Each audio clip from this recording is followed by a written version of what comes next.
नमस्ते फ्रेंड्स। बच्चों के स्कूल ओपन हो गए हैं और हमारी फिर से वही पुरानी ड्यूटी शुरू हो गई है। और काम इतने ज़्यादा होते हैं कि ऐसा लगता है कि कोई तो जादू की पुड़िया होती जिसे घुमाते ही हमारे सारे काम बड़े ही आसानी से हो जाते और हम सारे कामों को समय पे कर पाते और समय पे बच्चों की सारी तैयारियां भी कर पाते। तो मैं आज आप लोगों के साथ कुछ ऐसे ही आइडियाज़ शेयर करने जा रही हूँ मील प्रिपरेशन के, जिससे आप अपने घर के सारे काम बड़े ही आसानी से मैनेज कर पाएंगे और जो कुकिंग का टाइम है वो भी आपका काफ़ी सारा बचने वाला है। तो हम सभी जब भी अपने घर में कुकिंग करते हैं तो सबसे ज़्यादा जो इम्पोर्टेंट होता है वो होता है हर सब्जी में तड़का लगाना। तो इसके लिए हमें लहसुन, प्याज, अदरक इन सभी की ज़रूरत पड़ती है। तो इसके लिए हम सबसे पहले लहसुन और अदरक को छील के और किसी एयर टाइट कंटेनर में पैक करके उसे फ्रिज में रख सकते हैं। और जब भी हमें ज़रूरत होगी तब हमें इसे छीलने की ज़रूरत नहीं है, क्योंकि हमने पहले से ही इसे प्रिपेयर करके रख लिया है। बारिश का मौसम है और मिर्चियाँ काफ़ी जल्दी ख़राब हो जाती हैं, तो इसलिए जब भी मिर्चियाँ आती हैं आप उन्हें वॉश कर लीजिए और अच्छी तरीके से उसका पानी सुखा कर और फिर उसकी जो डंडी है उसे निकाल कर रखिए। आपके फ्रिज में जो भी मिर्ची रखी हुई है उसकी जो डंडी है वो गलेंगे नहीं, तो मिर्चियाँ ख़राब नहीं होंगी। अक्सर जब भी हमारे घर धनिया पत्ती आती है तो हम उसे वॉश करके और फिर सुखा कर रखते हैं। पर बारिश के मौसम में क्योंकि मॉइस्चर ज़्यादा होता है, इसलिए जो धनिया की पत्तियां हैं वो ख़राब हो जाती हैं। तो इसे बिना वॉश किए आप एयर टाइट कंटेनर में रख के और चाहे तो उसके नीचे एक टिश्यू पेपर लगा कर रख दीजिए, और जब आपको यूज़ करना है तब आप इसे वॉश करके यूज़ करिए। बारिश है तो कई बार हमारे साथ ऐसा होता है कि फ्रिज में कोई हरी सब्जी नहीं होती। ऐसे में हमारे पास कोई ऑप्शन समझ में नहीं आता। तो ऐसे में अगर आप पहले से ही कोई सूखी सब्जी बॉईल करके अपने फ्रिज में रखेंगे तो आपके पास एक सब्जी ऑलरेडी तैयार मिलेगी। जैसे कि आप चना बॉईल करके रख सकते हैं, झुर्गा बॉईल करके रख सकते हैं। इस तरीके से अगर आप एक सब्जी बॉईल करके अपने फ्रिज में रखते हैं तो आपको वो सब्जी तैयार मिलेगी, और जब भी आपको लगे कि कोई हरी सब्जी नहीं है आप उसे बना सकते हैं। आप चाहें तो इस तरीके से दूध से पनीर बनाकर भी रख सकते हैं, या अगर दूध फट गया है तो भी उसे रख सकते हैं। छान के इसका जो पानी है उसे रख लीजिए। इसे आप आटा गूंदने या फिर चावल पकाने के लिए यूज़ कर सकते हैं। इस पानी को यूज़ करने से आप जो चावल बनाएंगे वो काफ़ी सॉफ्ट और टेस्टी बनेंगे।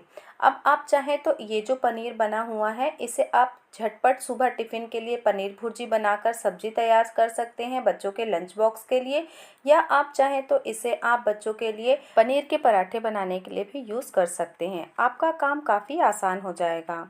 अगर आपके घर में कोई ऐसी सब्जी आई है जिसे आप बॉईल करके बनाना चाहते हैं तो आप उसे भी वीकेंड पे जिस दिन आपने सब्जियां लेकर आई हैं उस दिन उसे कट करके बॉईल करके फ्रिज में रख दीजिए। 2 से 3 दिन ये सब्जी फ्रेश रहेगी और आप जिस दिन इसे बनाना चाहते हैं बना सकते हैं।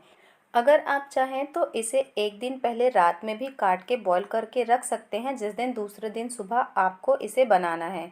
तो इस तरीके से सब्जियों को पहले से प्रिपेयर करके रखने से हमारा जो कुकिंग का टाइम है वो काफ़ी बचता है, और हमारे जो घर के काम हैं वो भी समय पे चलते रहते हैं, और ये सारी चीज़ें हमें बर्डन भी नहीं लगती। तो आप भी मील प्रिपरेशन की आदत ज़रूर डालिए ताकि आपके जो कुकिंग का टाइम है वो कम हो सके और आप अपने दूसरे कामों को समय दे सकें।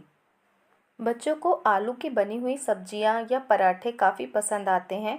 तो अगर आपको सुबह बच्चों के लिए लंच बॉक्स में पराठे बनाने हैं या आलू की सब्जी बनानी है या डोसा बनाना है तो आप उसके लिए आलू रात में ही बॉईल करके रख सकते हैं और सुबह इसे तैयार कर दीजिए। तो आपको टिफ़िन बनाने में देर भी नहीं होगी और बच्चों की पसंद की रेसिपी भी आप बना पाएंगे।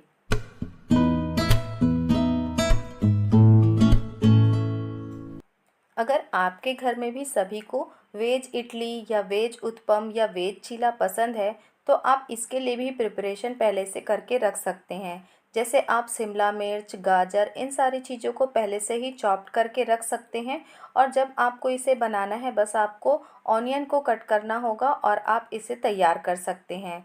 तो इस तरीके से आप एक समय में कई सारे चीज़ों की तैयारियां कर सकते हैं। जब आपने एक दिन 1 घंटे का समय दे दिया तो ये आपके पूरे हफ्ते भर के लिए सारे काम को आसान कर सकता है। अगर आपको गाजर का हलवा तैयार करना है तो भी आपको गाजर पीसी हुई मिलेगी और आपको ये हलवा की रेसिपी बनाने में टाइम भी नहीं लगेगा और आपका काम आसान भी हो जाएगा। तो इस तरीके से आप अपने घर के सभी मेंबर्स के पसंद की चीज़ें भी बना पाएंगे और आपका समय भी कम लगेगा। आप चाहें तो इस तरीके से चावल के आटे की टिक्कियाँ भी बना सकते हैं। ये काफ़ी जल्दी बन जाने वाली आसान सी रेसिपी है। जब तक आप बच्चों को रेडी कर रहे हैं, आपने तवे पे इन्हें रख दिया और जब तक ये सिकती रहेंगी तब तक आप बच्चों के लिए दूसरे काम कर सकते हैं या उन्हें रेडी कर सकते हैं। तो सुबह की हड़बड़ में आप इसे ज़रूर ट्राई करिए। ये काफ़ी हेल्दी भी है और बच्चों को काफ़ी पसंद भी आता है।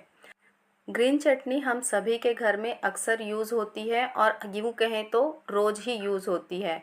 तो आप इसे भी वीकली बनाकर तैयार करके रख सकते हैं, क्योंकि ये हफ्ते से 10 दिन तक आसानी से टिक जाती है, फ्रिज में ख़राब नहीं होती।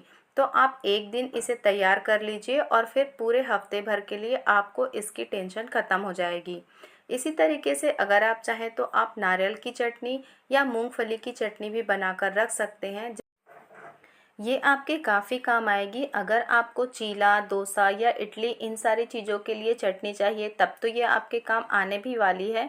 साथ ही साथ अगर आपको टमाटर की चटनी बनानी है तो भी आप सिर्फ टमाटर को पीस लीजिए और इसे ऐड कर दीजिए।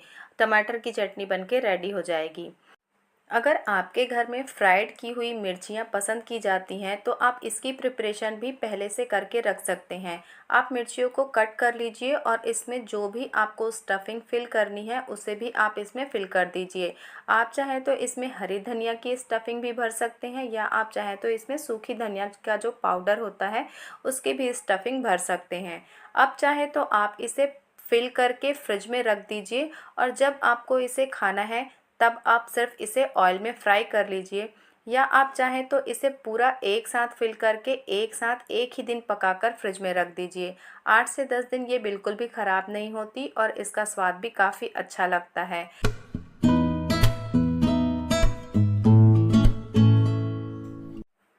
अगर आप मिर्चियों को हफ्ते भर स्टोर करने के लिए फ्राई कर रहे हैं तो इसे आप गोल्डन ब्राउन होते तक अच्छा पकाइए, कुरकुरा होते तक, ताकि ये ख़राब ना हो और इसमें एक अच्छा स्वाद बना रहे। तो ये थे कुछ छोटे मोटे आइडियाज़ और प्रिपरेशन जिसकी हेल्प से मैं अपने घर के कुकिंग के जो काम हैं उनके टाइम को कम करती हूँ और इस समय को मैं दूसरी जगह यूटिलाइज़ करती हूँ। तो अगर आपको इनमें से कोई भी आइडियाज़ अच्छे लगे तो उन्हें फॉलो ज़रूर करिएगा और कमेंट में ज़रूर बताइएगा कि आप कौन सी प्रिपरेशन को फॉलो करते हैं।